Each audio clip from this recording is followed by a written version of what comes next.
All right, so hello and welcome to the Spinal Cord Injury Forum. My name is Jeannie Hoffman and I am a rehabilitation psychologist and a co-director of the Northwest Regional Spinal Cord Injury Model System here at the University of Washington.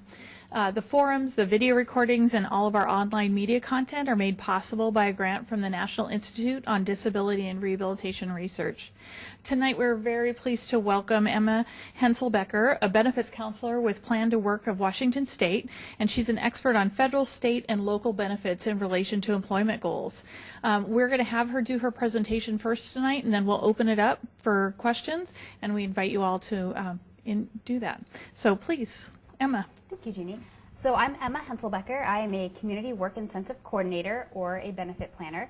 I work with Plan to Work, and we are a program that is funded by a grant from Social Security to provide benefit planning services to folks that are receiving a Social Security disability-based benefit.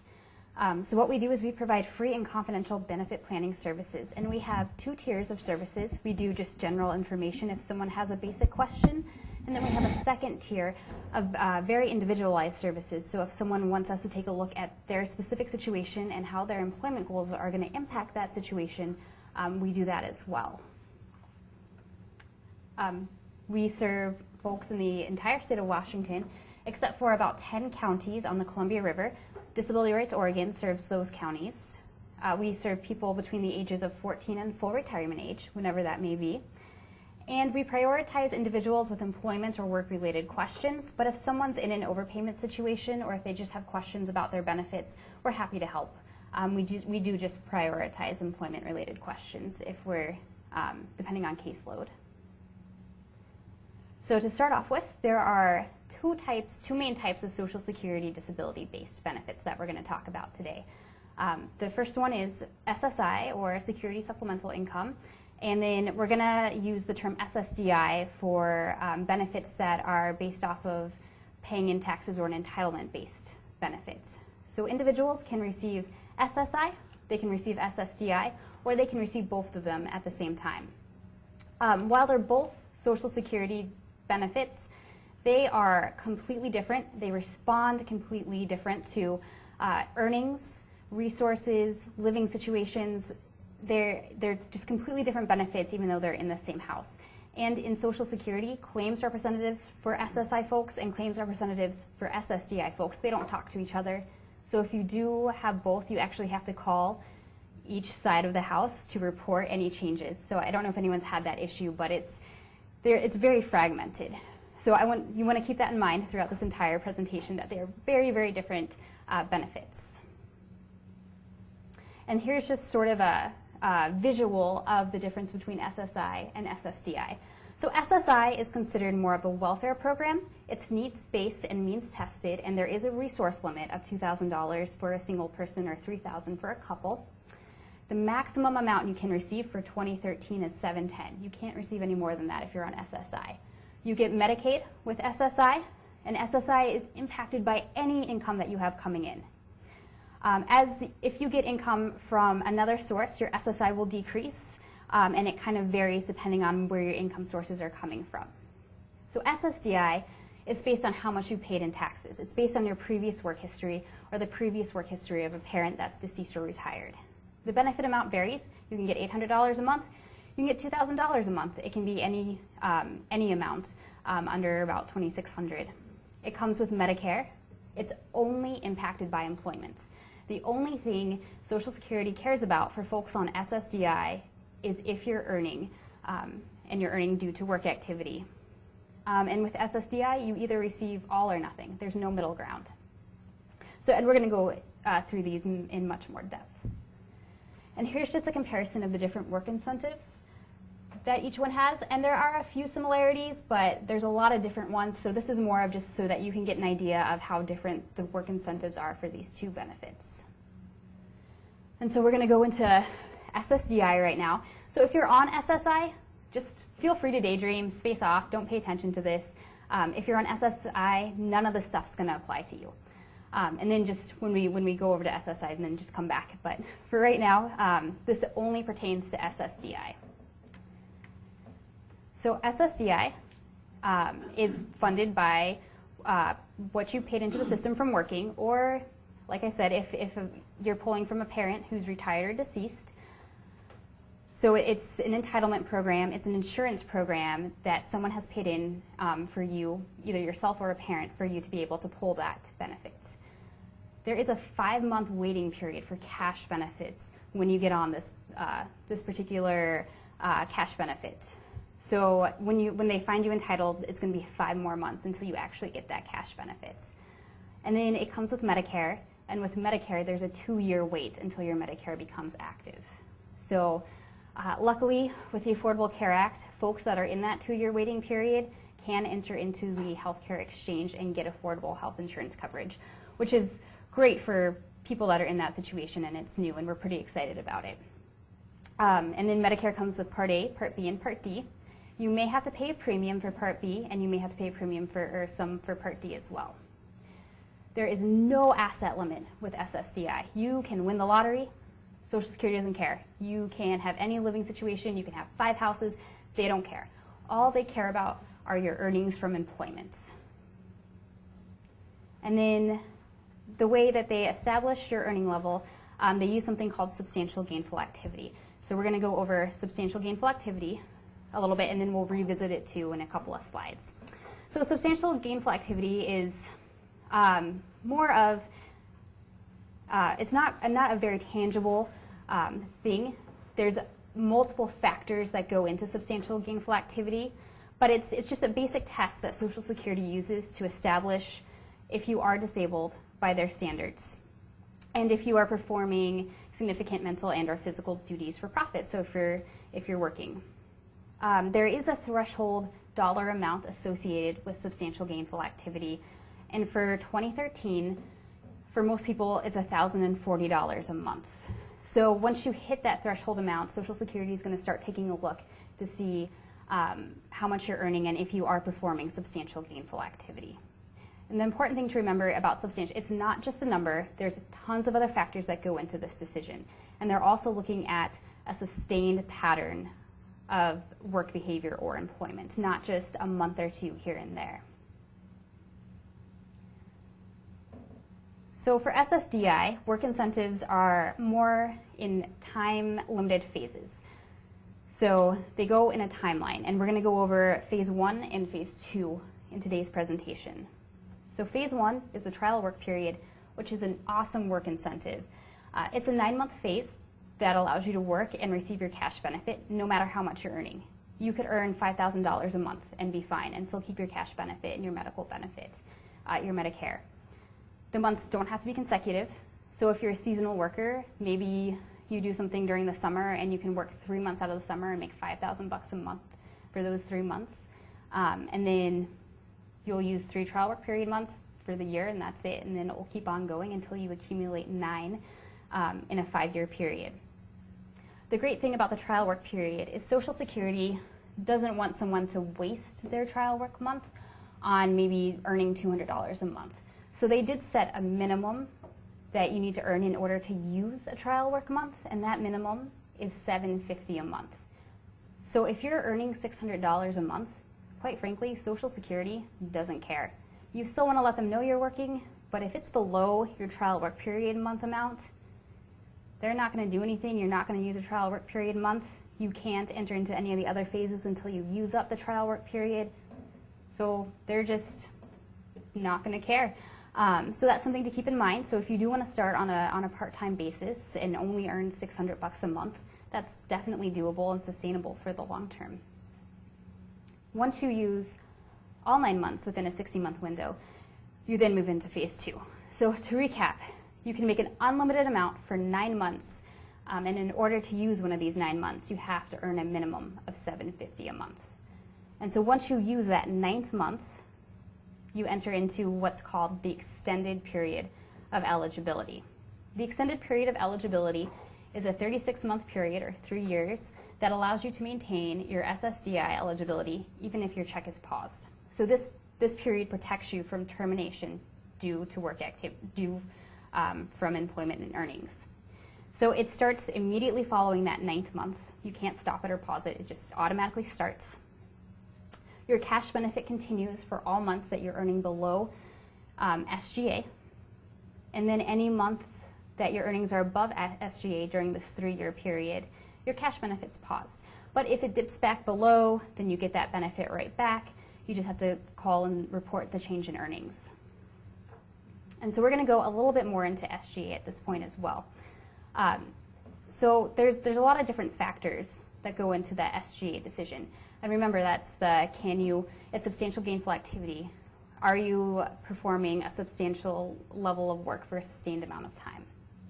So here's some of the work incentives. It's kind of small, but we're going to go over a couple of these. We're going to go over impairment-related work expense, subsidies, special conditions, and then we'll briefly touch on the other 3. But there are a lot of work incentives that factor in to the substantial gainful activity determination. So one of the most common ones is called an impairment-related work expense.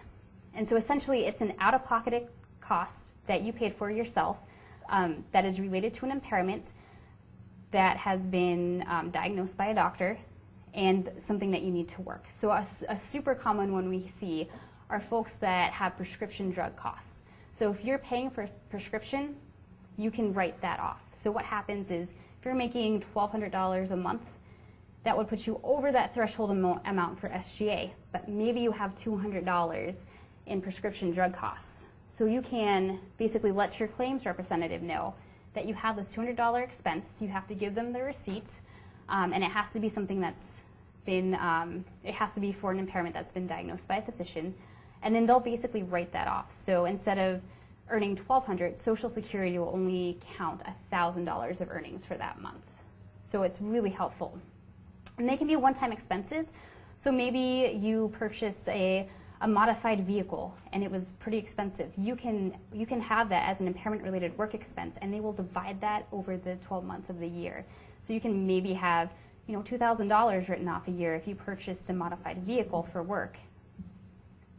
And then the other thing, and really there's no hard set rules for impairment-related work expenses. If you can make a really good case of why you need this item for work, and as long as it's related to a medical condition, I say you should try to write it off, talk to your claims representative, make a good case for why this should be an impairment-related work expense, and see if you can get it written off and deducted from your earnings amount.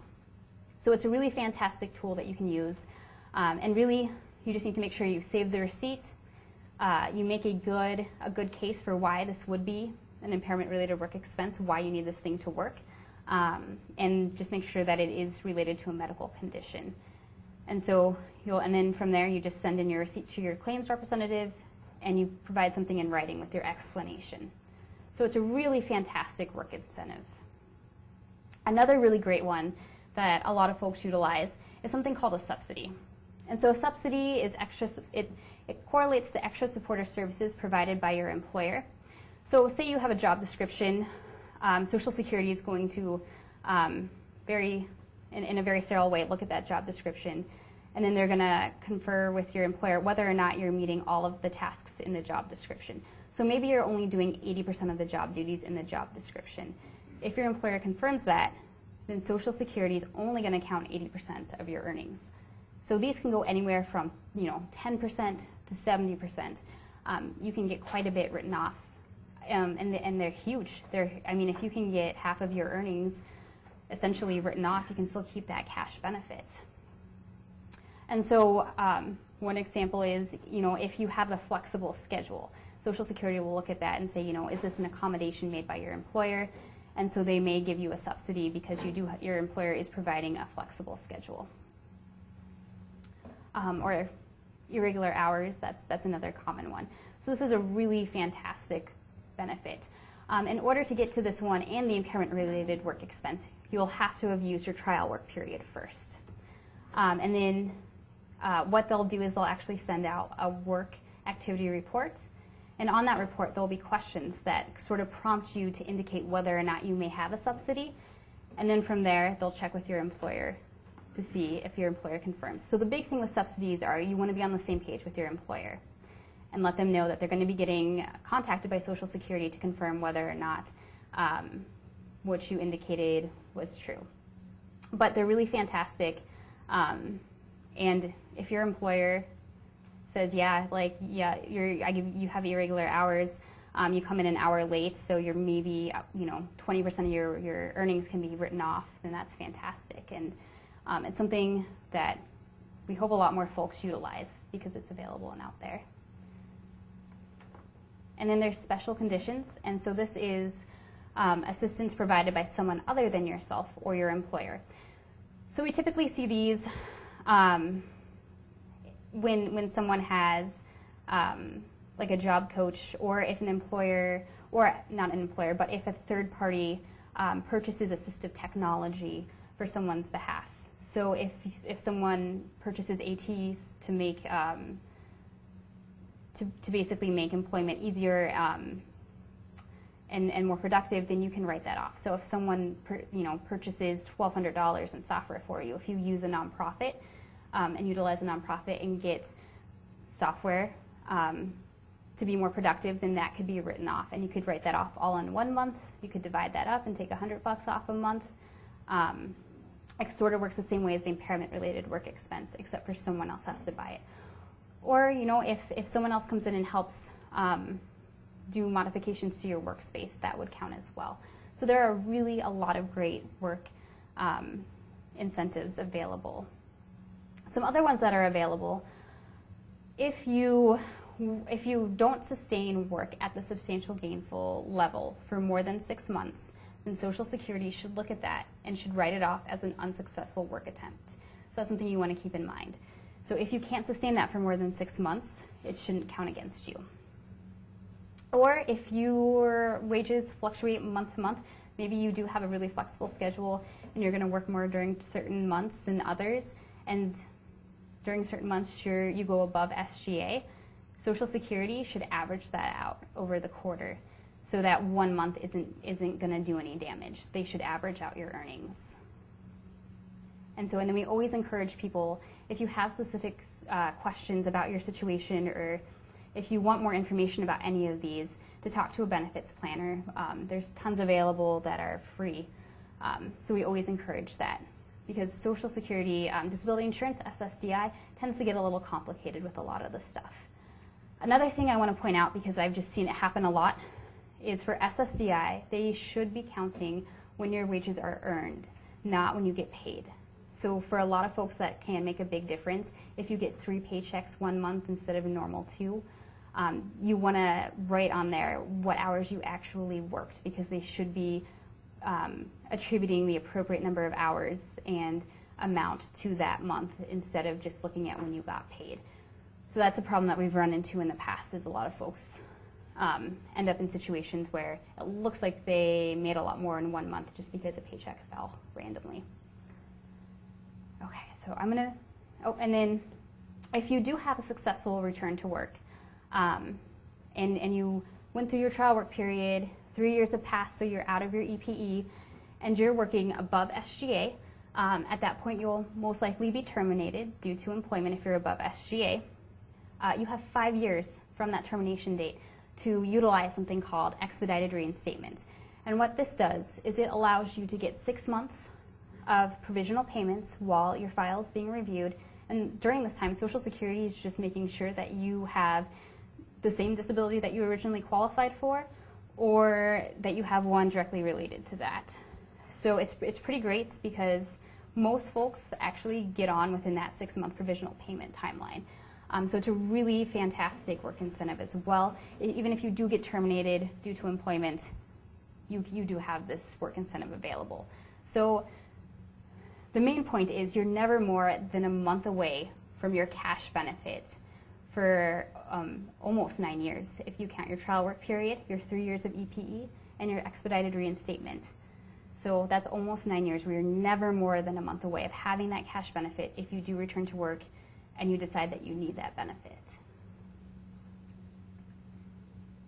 For Medicare, if you're on Medicare and you continue to have a disability, you'll have your Medicare coverage for at least 93 months after that trial work period. And that's the absolute minimum. Most people I work with have it for far, far longer.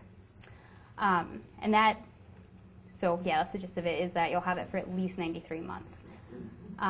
And if you do return to work and you're only on Medicare, there's another really fantastic program you can get on called Healthcare for Workers with Disabilities, and this allows you to purchase Medicaid by paying a premium that's never more than 7.5 of your total income, and this will pick up your Medicare premium. It should pick up all of your prescription drug costs. It should pretty much pay for everything. You won't have any sort of costs related to personal care and personal needs allowance if you have Healthcare for Workers with Disabilities. It's full Medicaid, and that premium works as any sort of other cost that you would be paying. And there's no resource limit. With Medicaid, we'll go over, there is a resource limit. And with Healthcare for Workers with Disabilities, it's the only Medicaid program right now that does not have a resource limit. And it has a pretty good income limit. If you have unearned, or if you have earned income, so if you only have earned income, you can earn about $48,000 a year and still be eligible for Healthcare for Workers with Disabilities. If you have a mixture of unearned income, it's going to be a little bit different, but if you just have earned income, you can make up to about $48,000. So that's a pretty good deal for Medicaid. Okay, so now we're going to switch gears, and we're going to move into SSI. So if you have SSDI, you don't really need to pay attention to this stuff because it's not going to pertain to you. But if you weren't paying attention before, this is when you want to pay attention now if you have SSI. So we're going to jump right into how Social Security counts income for SSI. So SSI fluctuates on a month-to-month basis depending on what sort of income you have coming in. So when you start working, you want to report your income by the 10th of the following month every month. So you need to be reporting continuously. Every month you want to be reporting. So what they're going to do is if you have any sort of income, any sort of unearned income that's not employment related or earned, they're going to give you a $20 deduction off of that. And then they're going to count that dollar for dollar and reduce your check dollar for dollar from that.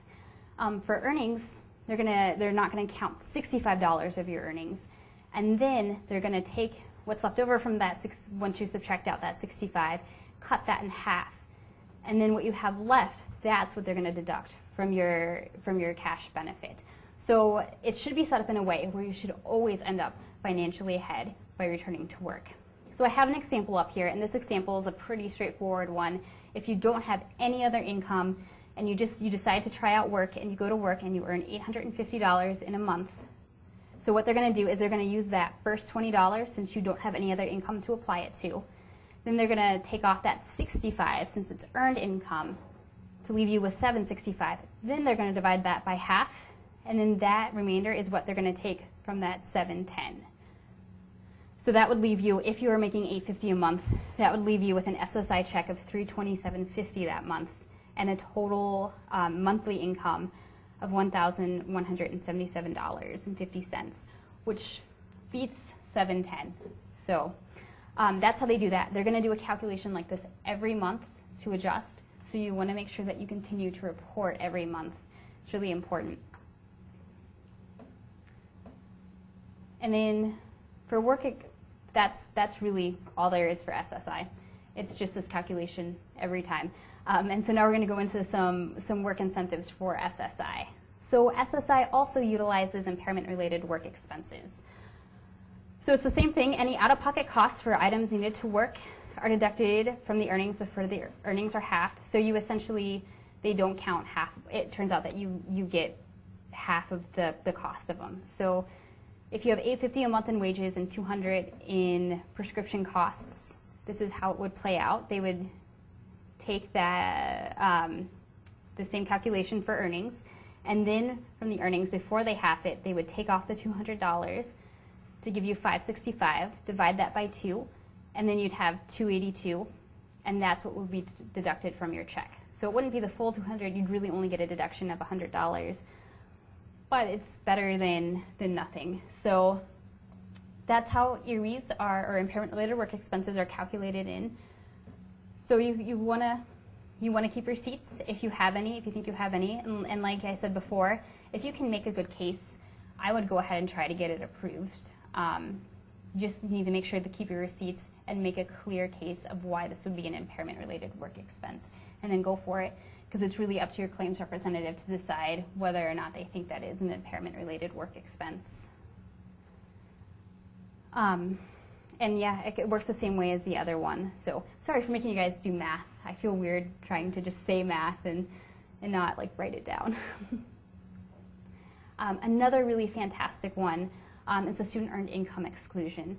So the caveat to this one is you have to be under age 22 to utilize it. But if you are under age 22 and you're regularly attending school, which we have the definition of, right, the Social Security's definition of, and we don't need to go into that. But if you're considered regularly attending school, basically their Social Security is not going to count up to $1,730 of your earned income per month until you use up a max of $6,960 a year. So you could be making $1,000 a month. They're not going to count that for 6 months, and then you'll have part of it counted on that 7th month because of the student earned income exclusion to really promote students to return to work. So that's a really great one. It's good to know about, and it's good to utilize before you're 22, and they really want students to take advantage of work studies and internships if possible. And even if you're homeschooled, you can still qualify for this. So it's a really fantastic one if you are under 22. And then Medicaid. So the huge thing with SSI is that it comes with Medicaid. And most people don't really care about the cash part. They just care about the Medicaid, because Medicaid's kind of huge, especially if you have really high medical costs. And there's no way you can return to work and cover those Medicaid costs. So there is a really great work incentive involved that you can use when you're on SSI. And it's called 1619B, and it's just kind of down there. But if your earnings are so high that it causes your SSI check to reduce to 0, you can still receive your Medicaid through 1619B. If you're still considered disabled by Social Security's definition, have assets under $2,000 for an individual or $3,000 for a couple, you use your Medicaid once during the calendar year, and you have annual earnings below the state threshold, which is $29,269. And we'll talk about that in a minute. So if you make, to even out, so when your earnings go so high that your SSI drops to 0, that's when this is going to kick in. So as long as you keep your assets under $2,000, you're using your Medicaid. Most people are fine on this. For the state threshold, once you hit that point, then the state is going to take a look and see how much your medical costs are and if they're going to boost that state threshold. So we worked with a gentleman who he had personal care, and he was a paralegal. And I think the last time we spoke with him, he was earning about $50,000 and he was a year, and he was still in 1619B because his medical costs were so high that when they do this threshold, individualized threshold amount, they take into account how much you would be paying out of pocket if you didn't have your Medicaid. So it's possible to earn way more than that $29,269 if you do have high medical bills. So that's something to keep in mind. So when you reach that point, at that point, they're going to take a look and take a look at your medical situation and see if you would get a higher individualized threshold. So 1619B it's really fantastic. You can keep your Medicaid, indefinitely on this as long as you just follow these 4 rules. And I think the big thing that gets people are the asset limits. So if you're in this, or if your SSI is reduced to 0 due to earnings, but you're still on Medicaid, you want to make sure that you keep track of your assets, because that's usually what catches people up. If you do want to save, though, you can always go apply for health care for workers with disabilities if you're working and get on that program and pay a premium but be able to save. Another work incentive that Social Security has is something called the Ticket to Work. And the Ticket to Work is it's a voluntary program for people who want help reaching employment goals, and it allows individuals to access free of charge services from employment networks. So basically, Social Security has a pot of money that they will spend on employment services for someone receiving a disability-based benefit. They contract out with employment providers, and they pay this employment provider for providing employment services to that individual. The number of employment providers contracting with Social Security ebbs and flows. If you want a list, you can contact me and I'll get you a list. But participating in the ticket program allows you to have a little bit of a increased choice of who you want vocational services from. Instead of, just say DVR, you can maybe choose a different employment provider who may be better fitted to your specific needs, depending on what they are. If you want to go into self-employment, maybe you could find someone that specializes in self-employment and use your ticket to get employment services from that person or that provider. The other thing is, if you're concerned about continuing disability review or a continuing medical review, it'll pause that. So that's just a side note in there too, is that while your ticket's assigned, you won't have any medical reviews. Once it's unassigned, or once you've used it all up, then you'll have your disability reviews once again. And here's the contact information to get information about your ticket. It's not a physical ticket, it's your Social Security number. So if you called an employment provider and just said that you were on Social Security, you were on a Social Security disability-based benefit, and ask if they are an employment network or if they would accept it, they would just ask for your Social Security number and assign it that way. So you don't need a physical ticket, which can get confusing. So how you use your ticket, you assign it to an employment network. And the thing to keep in mind here is the idea behind the ticket is to give you a choice on what sort of employment provider you want, so that you're not stuck with just one agency. So you really want to think of it as you're interviewing them to make sure that they can provide the services that you need from them. And so you want to call several, see what they offer, see what they do, see if it would be a good fit for you. And then the employment networks, they don't have to accept everyone's ticket, but so after talking to them, they would accept your ticket, and then they would provide the services you needed to get back to work or start a business, and just help you reach those employment goals. And employment networks can be a number of different things. There's actually a few employers, like Walmart is an employment network. You can assign your ticket to them. Weird side note. But they all contract with Social Security. And then other resources. Of course, there is the Division of Voc Rehabilitation, DVR, and you can get services from them without assigning your ticket. And they're a good resource if you need some retraining skills, or maybe you need you're going to need have an employment goal that's going to need some financial support, because they do have that ability. There's WorkSource.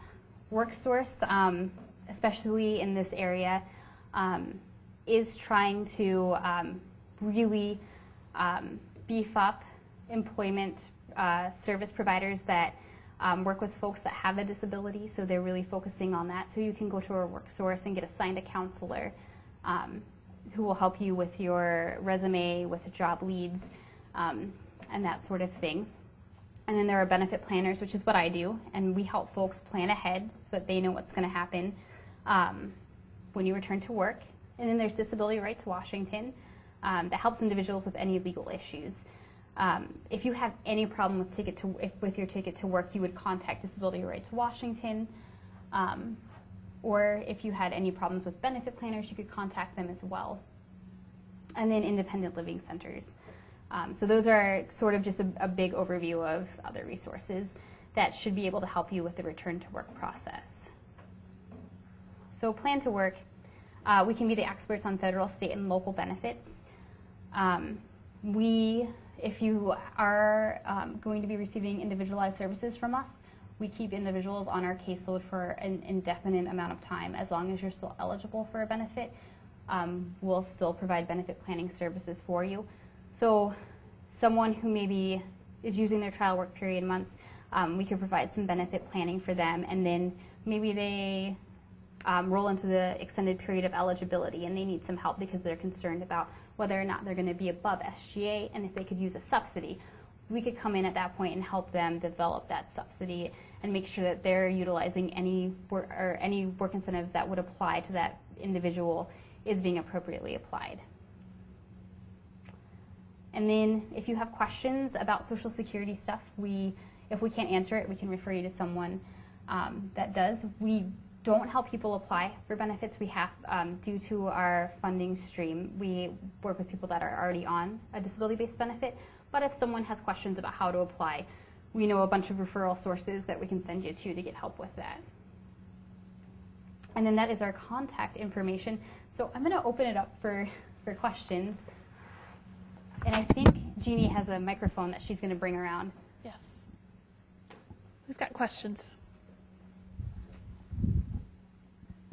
For people who have a brand new spinal cord injury, are there certain things that you'd recommend for them so that they don't jeopardize being able to go back to work later, or kind of keep in mind who they should talk to or what they should do so that they could get back to work eventually? As far as benefits go, the thing you want to keep in mind is you just want to get in and apply as soon as possible, because for most folks that have a spinal cord injury and are new to it, they're probably going to be on SSDI and they're going to have that 5-month waiting period. So you want to get on as quickly as possible. And then really the only way that you would jeopardize your benefits is if you were working above that SGA threshold amount before you actually started receiving a cash benefit. So if you took a temp job and were making $2,000 a month during that 5-month period, entitlement period, then at that point you would be terminated. So yeah, so there's not a whole lot, just to just get on as quickly as possible, because it does take time. All of these things take time, which is really unfortunate, because people really, when people apply for this stuff, they really need it. You said you keep people on your kind of roll indefinitely, so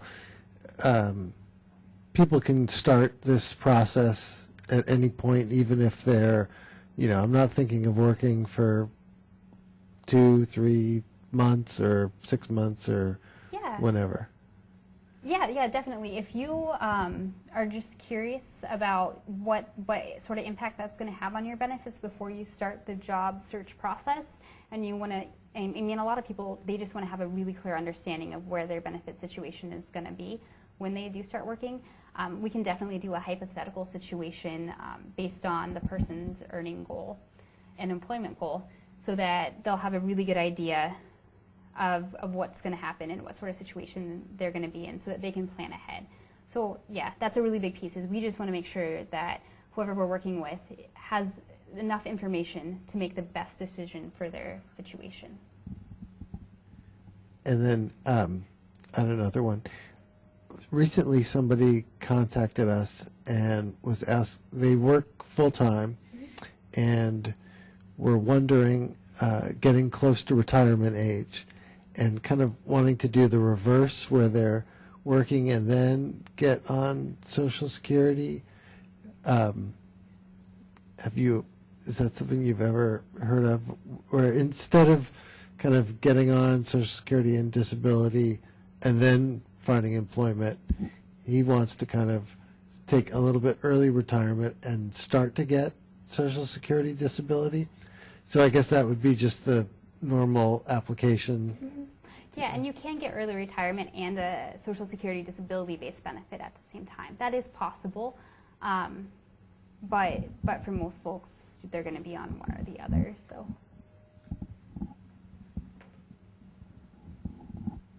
Other questions?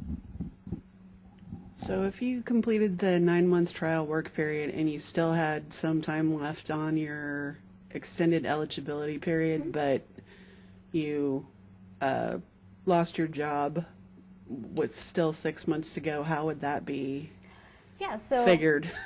Yeah, so you would call your claims representative, tell them, you're no longer working.